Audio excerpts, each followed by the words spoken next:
Estamos aqui ao lado do nosso grande amigo Leonardo Machado, que se dispôs, recebeu o nosso convite e muito gentilmente atendeu para participar do 7º Congresso Espírita de Sergipe, e ele acaba de fazer exatamente agora a sua participação no 7º Congresso com uma palestra em torno, a mensagem dele em torno de um livro também de sua autoria, Vida Saudável e Feliz. Leonardo, seja bem-vindo, é uma alegria muito grande tê-lo conosco.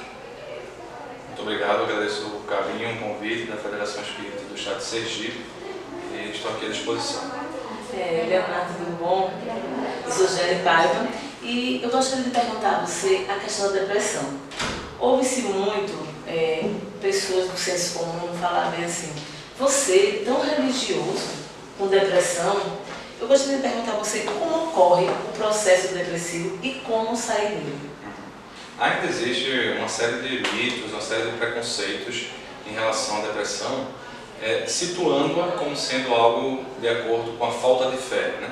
Mas é importante que percebamos que depressão, tanto quanto uma fibromialgia, tanto quanto uma artrite reumatoide, é uma doença, né?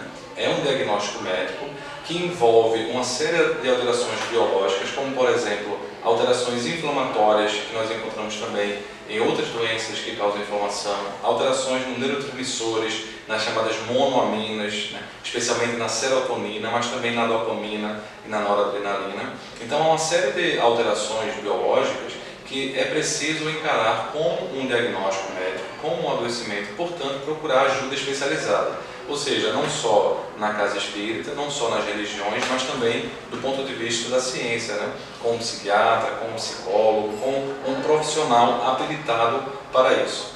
A fé, nessa perspectiva, ela vem não como um antídoto para que a pessoa não adoeça. Ela vem como uma possibilidade de aumentar a resignação. Então, imaginemos assim, o que é que a gente vê muito?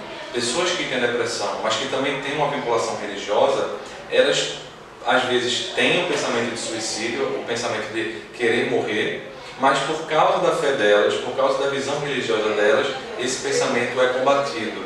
Então a fé vai ajudar a passar melhor pela situação, a fé vai ajudar a superar um pouco mais a situação, mas não necessariamente a ser um antídoto, como se as pessoas que tivessem depressão não tivessem fé.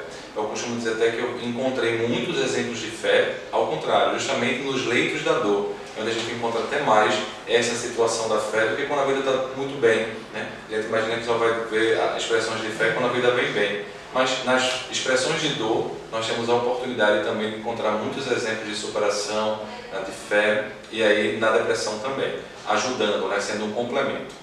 Leonardo, hoje se fala muito, né? Se orienta muito sobre a questão das relações abusivas, de todas as ordens, né? Como é que podemos sair de uma relação abusiva, vivendo no âmbito familiar, e como o Evangelho pode contribuir para a nossa cura? Temos que ver primeiro o momento dessa relação abusiva, né?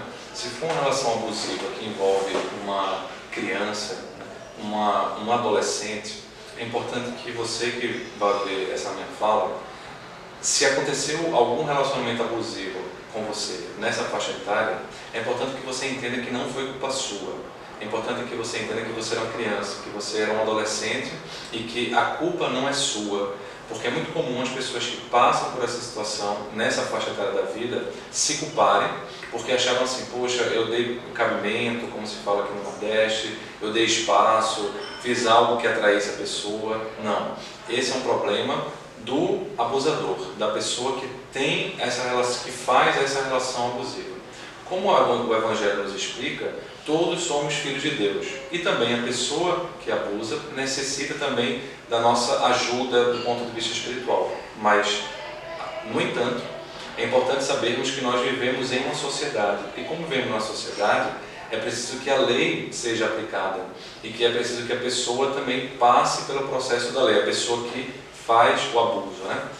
Quando a gente pensa na questão dos relacionamentos abusivos em outras espécies, né, como está mais em voga falar, ou seja, um namoro, né, em que o namorado humilha muito a namorada, né? Do ponto de vista do lado da aparência, do ponto de vista das qualidades dela, sempre coloca para baixo e a pessoa acaba permanecendo, ficando assim. Ou então, quando existe um relacionamento abusivo, de fisicamente a pessoa bater, né? E você tem a violência contra a mulher, é importante que a mulher perceba, né? Eu falo mulher porque geralmente acontece nesse cenário, é importante que ela perceba que dificilmente a pessoa muda de uma para outra. E é importante que ela tome medidas legais para se proteger, né? Não digo nem necessariamente medidas legais em colocar na justiça, mas assim, perceber que às vezes uma separação, se for um relacionamento, digamos assim, de casamento ou de namoro, às vezes é uma solução melhor do que permanecer sendo agredida fisicamente, permanecer sendo agredida emocionalmente falando. Às vezes a gente encontra, e eu queria desdobrar nisso, para finalizar, às vezes nós encontramos o seguinte: o casal permanece, a mulher permanece casada, mesmo sofrendo esse relacionamento de humilhação, às vezes física também, né, agressões físicas, porque quer permanecer com o casamento pensando nos filhos, e coloca assim: não, eu vou permanecer casada por causa dos meus filhos. E o que a gente vê na prática é que manter um casamento, especialmente nessas condições, por causa dos filhos, acaba sendo até mais prejudicial para os filhos do que a separação. É por isso que a doutrina espírita nos coloca que nós somos a favor da família, a favor do casamento. No entanto, há situações em que o casamento já não existe, há situações em que permanecer casado é até pior, digamos assim, do ponto de vista espiritual, para todas as partes, para os filhos, para a pessoa que está sendo mais abusada emocionalmente, para a pessoa que está sendo o feitor da violência, para todo mundo. Então, o Espiritismo não tem uma indissolubilidade do casamento. Ao contrário, é possível haver sim a separação quando de fato essa já ocorria no dia a dia. E nenhum casamento permanece só por causa dos filhos. Eu encontro esses filhos no futuro dizendo assim: poxa, eu preferia que meus pais tivessem se separado, porque eu vivi um ambiente doméstico muito tumultuado, de muita violência. Então eu aprendi não como a amar, mas sim como a violentar emocionalmente os outros, ou pelo menos a como viver num ambiente de guerra, porque às vezes é verdadeiro ambiente de guerra familiar. A depressão e a obsessão, ela andam para e passo. Inclusive, nós sabemos que a Organização Mundial de Saúde relata que são milhões já no mundo que sofrem esses dois tipos, né, de depressão e obsessão. Olha só, correlação. Depressão e obsessão. Na verdade, existe muita correlação, não só entre depressão e obsessão, mas entre transtornos psiquiátricos como um todo, né? Quer seja uma relação da obsessão gerando o transtorno, ou o próprio transtorno facilitando a obsessão acontecer. Porque imagine só, a pessoa que está com depressão, ela passa por um período da vida de perda, ou então está no pós-parto, né, um momento de muita vulnerabilidade para a depressão. Então ela está lá deprimida, está lá com a depressão, e os pensamentos começam a ficar muito mais pessimistas. Ela fica se culpando, fica se colocando para baixo. Então, mesmo que a obsessão não acontecesse antes, é muito provável que ela venha a acontecer, porque ela está ali com um estado vibracional muito comprometido. Às vezes acontece de o casal, lembro de uma situação, para exemplificar, em que o casal era um casal de trabalhadores espíritas, era um casal dedicado, e aí a mulher, a esposa, teve uma depressão pós-parto. E aí o que aconteceu? Ela teve a depressão pós-parto, mas o caso dela não tinha influência espiritual, porque embora ela tivesse com as defesas psicológicas mais enfraquecidas e facilitasse a obsessão, ela tinha o mérito de já ter tido a vida assim dedicada, uma vida equilibrada, e o seu marido também. Então, os benfeitores estavam apostos na casa com mais presença, evitando que aquele quadro se agravasse com uma obsessão. Porque o que a gente vê, quando você tem uma obsessão junto, às vezes o quadro fica mais grave, fica mais refratário ao tratamento convencional. E aí você precisa aliar as duas situações. Então, acaba sendo, como eu digo, uma via de mão dupla, né? Tanto causa quanto efeito. Agora, com referência ainda à ciência e espiritualidade, me parece que a OMS também já está reconhecendo, né, a necessidade também de fazer esse tratamento também no lado espiritual. Aliás, você, já na sua fala, pouco distante, você fala que a medicina já reconhece, né, o tratamento também dentro dessa área da espiritualidade. Nós temos tido um avanço muito grande em termos de pesquisas em relação à espiritualidade e saúde. Aqui no Brasil, especialmente, nós temos um grupo muito forte de pesquisadores, muitos deles psiquiatras, né, como o Alexander Moreira Almeida, que é um psiquiatra o Juiz de Fora, que tem sido um verdadeiro pioneiro no mundo em pesquisas sobre a área. E de tal modo que hoje já se sabe que ter um nível de espiritualidade maior, quando eu falo espiritualidade do ponto de vista científico, não é ter uma religião específica, é assim o conceito que nós temos em relação a Deus, sentido de vida, o conforto espiritual que isso pode trazer. Tá? Pessoas que têm isso, elas geralmente adoecem menos e quando adoecem elas conseguem passar melhor pelo adoecimento.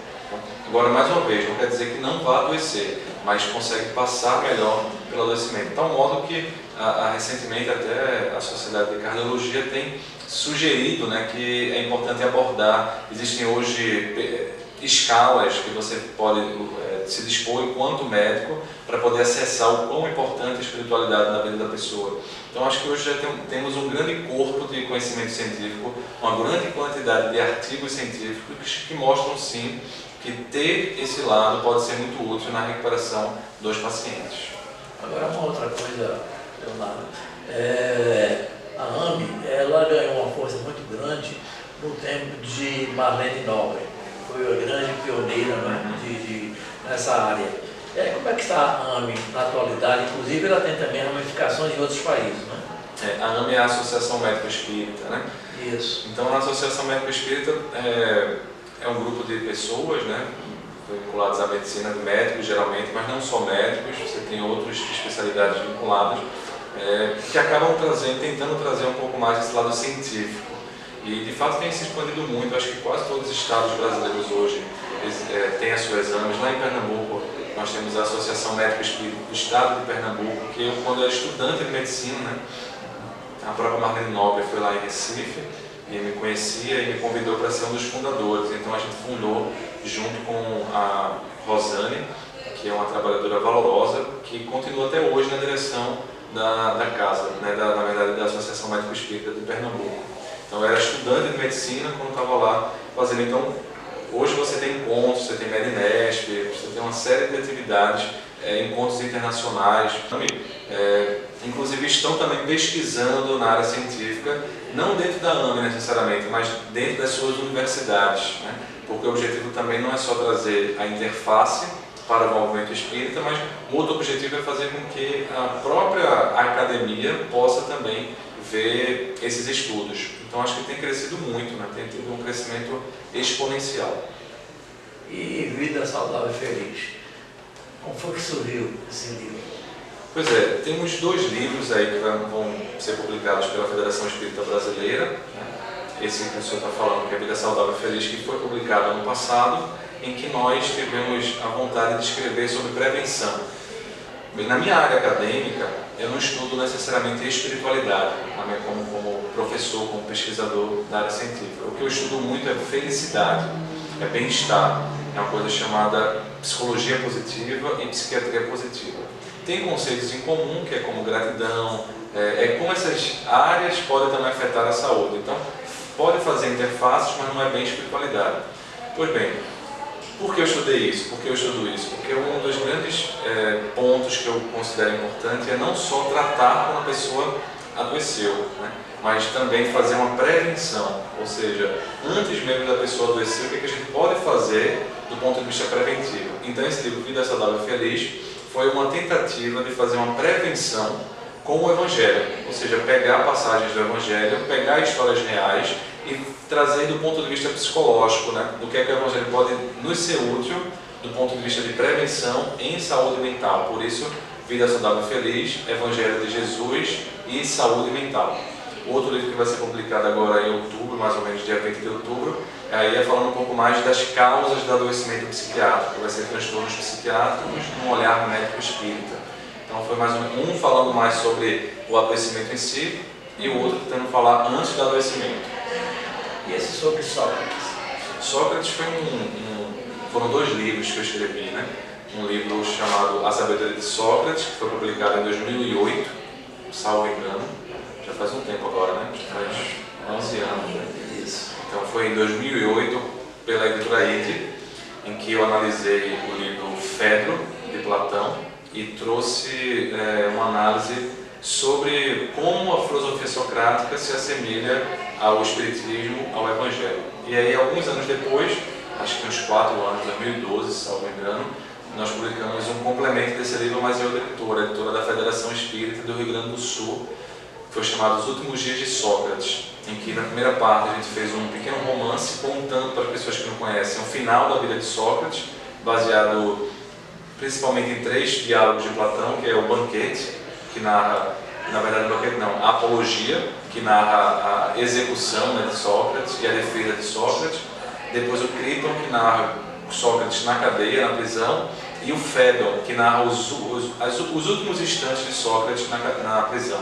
E depois eu faço a comparação com a Kardec, com Jesus, né, dos pontos, mas também comparei com o budismo, com o hinduísmo, tentando ver o que é que havia em comum nessas visões de mundo.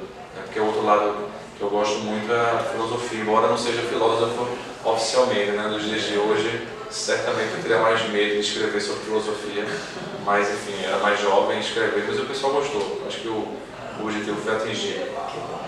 Queremos te agradecer, Leonardo, pela sua contribuição, as informações, os conhecimentos, e aguardando você mais uma vez em Sergipe. Seja sempre muito bem-vindo. Eu que agradeço, deixo um abraço aqui aos amigos sergipanos, aos amigos espíritas, agradeço o carinho e o convite. Nós queremos, inclusive, desejar a você uma feliz viagem de retorno, leva o nosso abraço para os familiares e também para a turma boa lá de Recife, viu? A Federação Espírita Pernambucana. Pernambucana, isso aí, tá bom.